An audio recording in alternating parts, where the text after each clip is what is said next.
Hi, David Hall with the Gold and Silver Coin Report. And this week, gold and silver starting off a little stronger, as it has been for the past week or two. Makes a lot of sense when you look at what Treasury bonds did, stock market sputtering a little bit.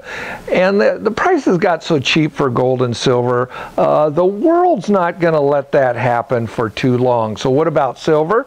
Today it closed at $14.66, still a tremendous bargain in my mind. Gold closed at $1226.70. So gold's up $20–$30 over the past couple of weeks, and is looking pretty good here. And you know, 1200-ish, that's a pretty good get-in price here for gold. The buy in the gold market and our deal of the week is graded, PCGS graded MS64, so choice uncirculated, $20 St. Gaudens. You know, this struck 1907 and 1933. Most of the dates you get are 1908, 24, 25, 26, 27, 28. Those are the common dates. But we can sell MS64 vintage $20 St. Gaudens at about 14% over their spot value. Premiums used to be 200%. So the premiums have collapsed as buyer attention has gone elsewhere. And hey, you get kind of a double bounce here. You get a call on the gold market, you get a call on the premiums too. So it's really one of the best buys we've seen in the gold market in a long, long time. And that's the deal of our day. MS64 Saints at approximately, you got to call us, it depends on availability, the exact spot price, but it's about 14% over melt. It just doesn't get any better than that. About rare coins. Okay, I want you to put your thinking caps on, and there's a certain type of coin that we like for the long term, for you, and also importantly, for your heirs. So Van and I put our thinking caps on and we said, okay, if we won the lottery tonight, or actually it'll be Wednesday night, we won that old California Super Bowl lottery, hundreds of millions of dollars. We take some portion of that, of course, and put it into rare coins. So if you won the lottery, which coins would you buy?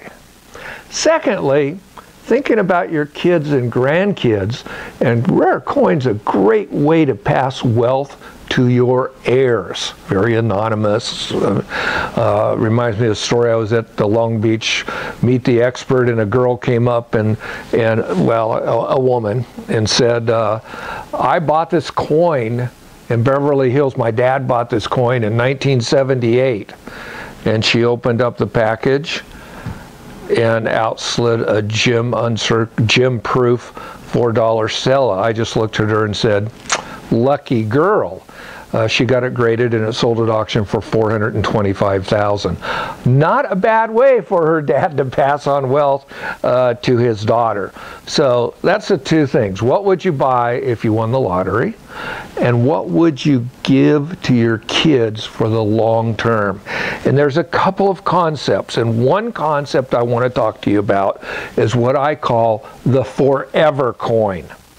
Now, we have a little list of coins. We're not going to publish the list because we don't want the world to know what our clients know of certain coins that just are forever. I'll tell you one coin only because we have a client who's bought over 20 of them, and they're about 100,000 each, so do the math.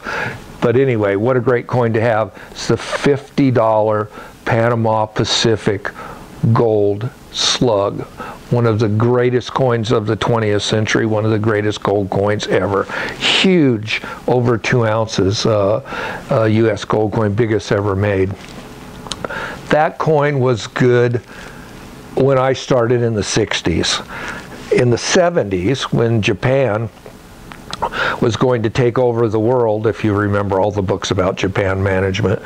The Japanese dealers were coming over here and buying them to take them over to Japan. So it's a forever coin. It's good now, was good then. It's going to be good in 20 years, 30 years, 40 years. It's really something to give to your kids or to hold for yourself for long term. And there's about 40 coins on our list of forever coins. Now, again, we're not going to publish it. It's for information for our clients. And we have, you buy them 1 and 2 at a time. We have like 2 now in stock, not of the Pan Pac 50s, but different coins that we consider forever coins. So you think about that.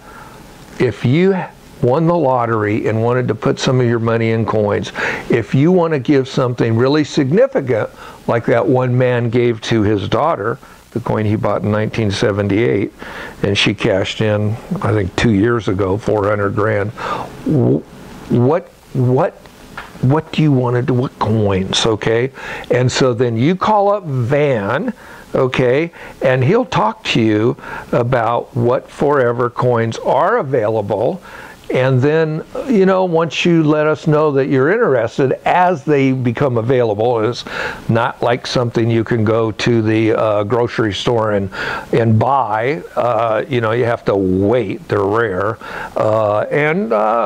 Some of them are 20,000, some of them are 200,000, and all kinds of prices in between. But they're really classic coins, the forever coins, a concept that we're embracing and we're offering to a limited amount of clients, because there's a limited amount of these coins. So give Van a call and talk about putting away some forever coins for yourself or giving them to your kids or grandkids. Now, one more thing we're going to do, and that's we're setting up a Ask Me Questions line. So if you have any questions about coins or how the market works or grading or which coins you should buy or if you should sell some of your coins or whatever I think about gold or silver or certain series of rare coins, send an email to askdh@davidhall.com. Now, I promise I will read all the emails. I can't promise I will answer all of them, and we'll put some of them online, and I'll answer some of them here on the weekly video. So drop me an email with any of your questions or comments, askdh@davidhall.com. In the meantime, have fun with your coins. Think about some forever coins for yourself and your kids, and buy gold now.